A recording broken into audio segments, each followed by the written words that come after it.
Govind Damodar Madhaveti, Govind Damodar Madhaveti. Hey Krishna, hey Yadav, hey Saketi, Govind Damodar Madhaveti.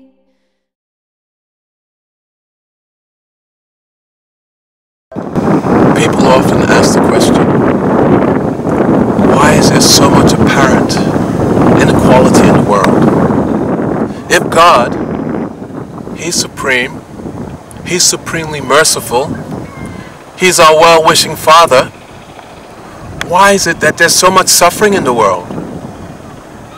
Why is it that some people are born with a silver spoon in their mouth and we see other people who are suffering their whole life? Where's the equality? Where's the justice? Where's the love? If you look at different religions of the world, when it comes to this question, the answer tends to be that, well, this is a mystery that is due to a sin. And now we have to undergo the suffering of the sin of our forefathers. But when you look at the Vedic scriptures, it is explained very scientifically, very logically, and very concisely. It is called karma.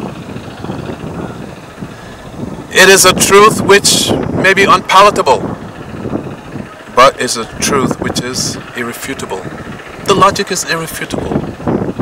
First, we have to understand that we're not this body, that we're spirit souls, and that the soul is eternal. The soul has lived in the past, the soul is living now, and the soul will continue to live in the future.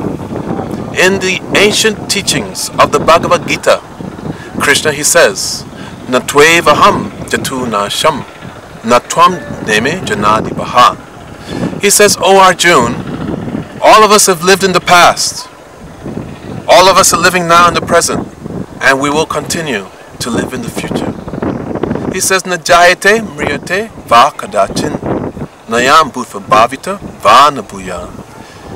He said that Najayate mriyate va kadachin, that never was there a time that I did not exist. And that as a person puts on new clothes, giving up old garments, then the soul accepts new material bodies, giving up the old and useless ones. This is reincarnation. Without understanding reincarnation, you cannot explain why bad things happen to good people. It will always be a mystery, but this mystery is unraveled very easily by understanding this point. That we have lived in the past, and there are laws of nature. And these laws, you cannot go beyond these laws. In the state, you may be able to cheat the government. You may be able to get by, tax evasion. You may be able to perform some crime and get by. But with nature, these laws, they're insurmountable. So, when you come to the human form of life, then one should know what the laws are. If you do not know the laws, one is still liable. Just as if you put your hand in fire and you do not know, will the fire become cold? No. You will be burnt in the same way. By going against these laws of nature, then we create bad karma.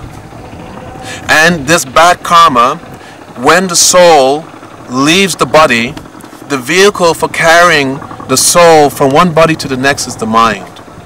And along with this transference is the transference of our deeds.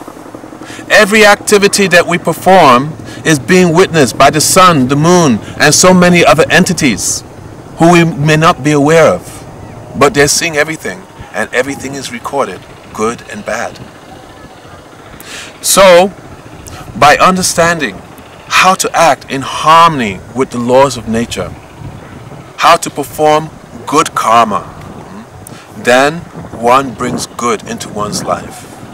If you perform bad karmic activities, then you bring inauspiciousness into your life.